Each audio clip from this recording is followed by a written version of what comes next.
Well, when I first came here in 1947, I was fresh off the farm.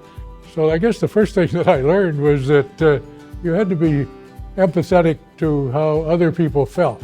And I think that's something that stuck with me all through the years, that I was always conscious of other people. And I think that has been part of my character, regardless of what job I had, that I was interested in how other people felt and how my actions might impact on them. OAC has done an immeasurable job of shaping me as a person, and when I reflect on my growth and development just over my time with the OAC, I learned to trust my authentic voice and rely on my authentic self, and trust that I am able to affect change with my abilities, and then just to rely on the community around me. My communications internship with the OAC has helped me to propel into a whole different direction and to learn more about how we can work together to voice a lot of challenges, as well as shed light on a lot of opportunities and innovations in food and agriculture as we progress to feed 9 billion people in the next few years. Guelph, it did something that I think universities are supposed to do. It stretched my mind. My path was heavily influenced by some of the teachers that we had here within the OAC. Even up and through until the end of my 4th year of undergrad, I had intended to be a teacher. But then Kees de Lang, who was my swine nutrition professor, and he was someone that I really admired and had, through the time in his course, seen his connection to both academia and to the industry. And he offered the chance to do a master's with him.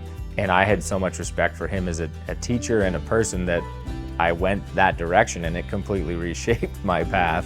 And so in that way, I think the teachers and also just generally the OAC was a big part of shaping that part of my life and where it has gone. I always felt that teaching the diploma students was a real privilege for me, because I learned what was going on out in the farm community.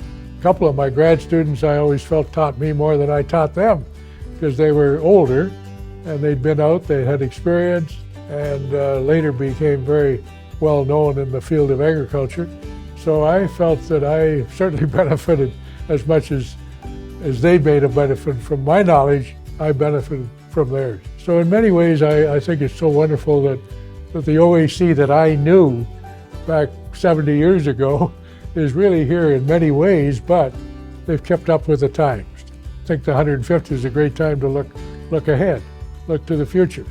What do the present administration see for the future? What does the student body see for the future? What do the alumni see for the future?